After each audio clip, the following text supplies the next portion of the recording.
Hola a todos, bienvenidos a la segunda parte de la clase 1 de Física y Química. En el video pasado vimos que el átomo está compuesto por un núcleo de protones y neutrones y que alrededor de él giran los electrones. Sin embargo, pese a lo que esta imagen pudiera sugerir, los electrones no se mueven en trayectorias definidas. De hecho, no podemos conocer con exactitud la trayectoria que sigue cada uno de los electrones en el átomo. Lo que se hace es describir a los electrones como si fueran una onda y entonces hay una función de onda asociada a ellos. Esta función de onda es una ecuación que contiene en principio toda la información que se puede extraer de los electrones y entre ellos está la energía. Cuando se resuelve para conocer la energía de los electrones, salen como condición los números cuánticos, que no es más que decir que no cualquier energía es permitida para los electrones, sino que hay ciertos niveles energéticos posibles y nada más. Estos niveles energéticos están dados por los números cuánticos que ustedes vieron en la prepa, que son N, L, M y S. La combinación de los números cuánticos define un orbital atómico y por tanto la energía que tiene ese electrón. Sin embargo, también está asociada a zonas de probabilidad, esto es, regiones en el espacio en donde es posible encontrar a los electrones. Estas regiones tienen ciertas formas de acuerdo con el tipo de orbital que se trate y podemos reconocer a los orbitales tipo S, que son esféricos, a los orbitales tipo P, que son lóbulos en cada uno de los ejes, a los orbitales tipo D, que son lóbulos, pero que ahora se encuentran en el plano o en el orbital, o en el eje Z. Estas regiones son zonas en donde es probable encontrar a cada uno de los electrones de cada uno de los niveles energéticos, y esto está dado por los números cuánticos. Cada electrón entonces se mueve dentro de su propio orbital atómico, que tiene una energía asociada. Y el listado de cada uno de los electrones en sus respectivos orbitales se conoce como configuración electrónica.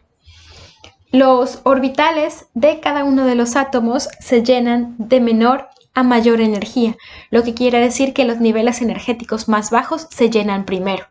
Los niveles energéticos los podemos ver aquí en la figura de la derecha, donde vemos que el orbital de más baja energía es el 1s, seguido del 2s, luego el 2p, luego el 3s, luego el 3p y así sucesivamente.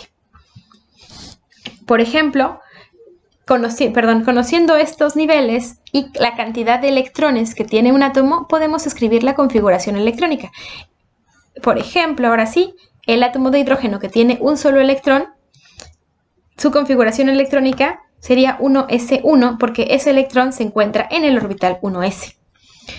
El carbono que tiene 6 electrones se llenaría o se conseguiría la configuración electrónica a partir de llenar los orbitales atómicos de orden de menor a mayor. En este caso, primero se llenaría el orbital S, el 1s, perdón, luego el 2s y luego el orbital 2p, a quien le corresponderían 2 electrones, que son los que faltan para terminar con todos los electrones del carbono.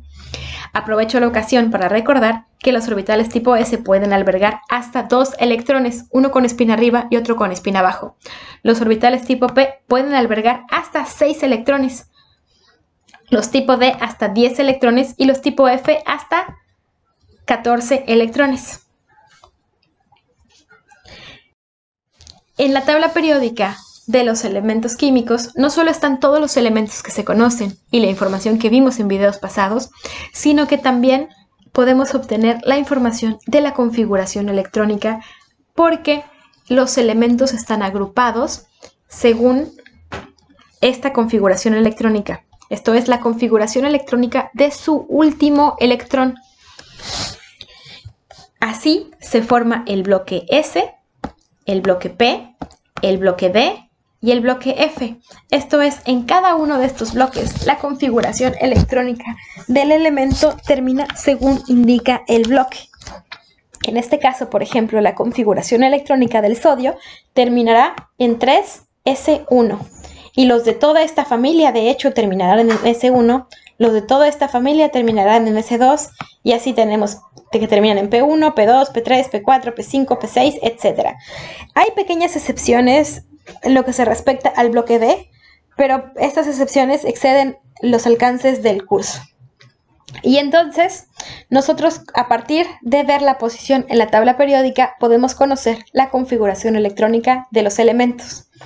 Esto tiene importancia en términos de que a través de la configuración electrónica podemos conocer características de reactividad de cada uno de los elementos.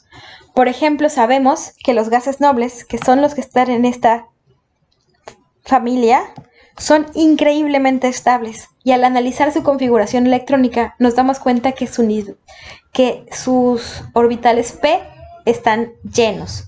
Si nosotros tenemos una configuración electrónica en donde tengamos todos los orbitales p llenos y termine ahí, o sea que todos los orbitales del átomo que puedan estar llenos lo estén y el nivel energético esté completo, entonces tendríamos una configuración electrónica increíblemente estables.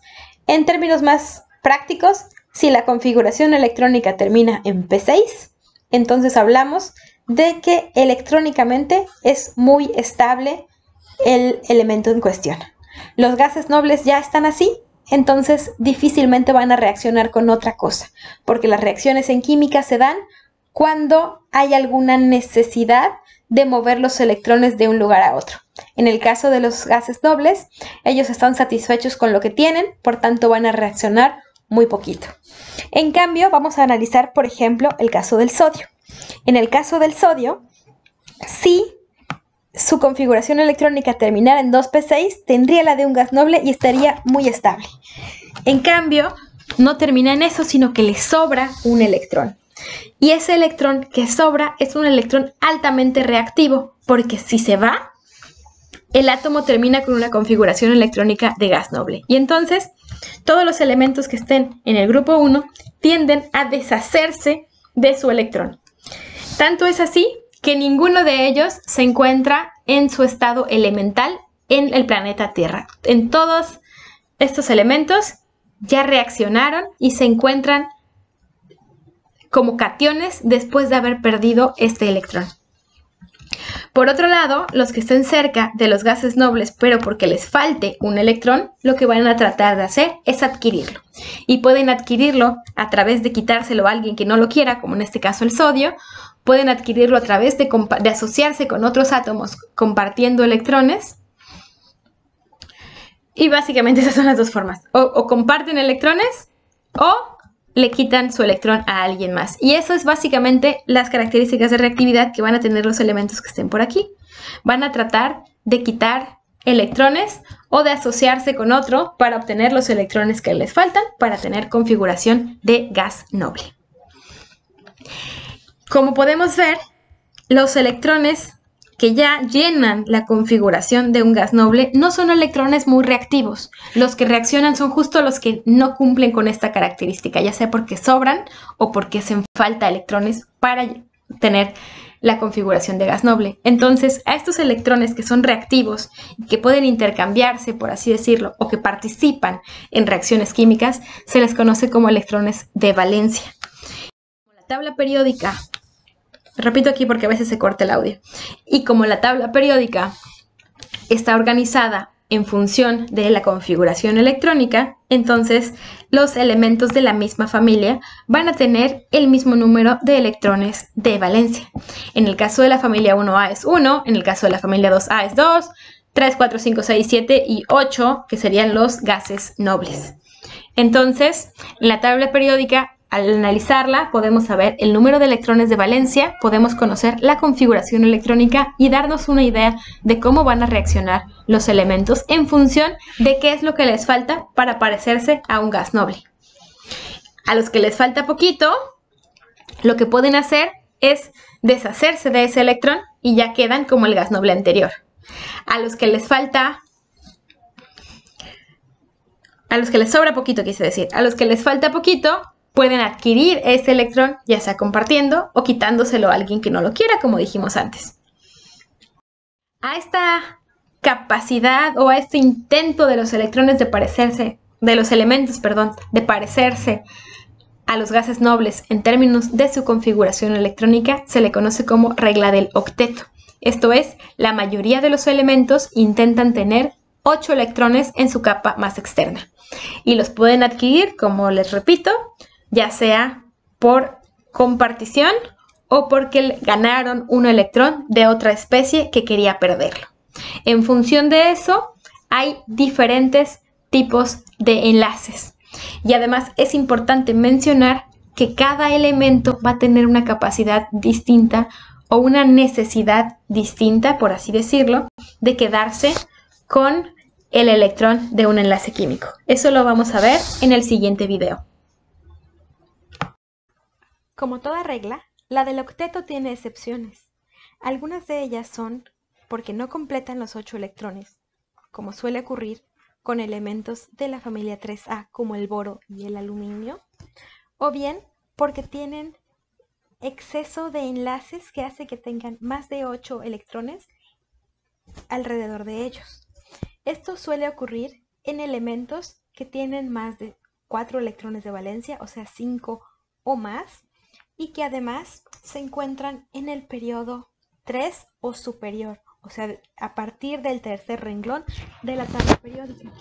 Y esto sucede porque los orbitales que participan en esta clase de enlace también son los orbitales tipo D, no solamente los S y los P.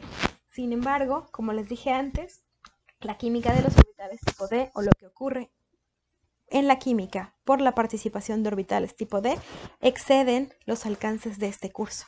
No obstante, por su importancia, vamos a considerar que hay elementos que rompen la regla del octeto. Algunos de ellos son el fósforo, el azufre, el boro, el aluminio, el cloro, el bromo, el yodo. En la siguiente clase vamos a hablar del tipo de enlace que pueden formar los elementos.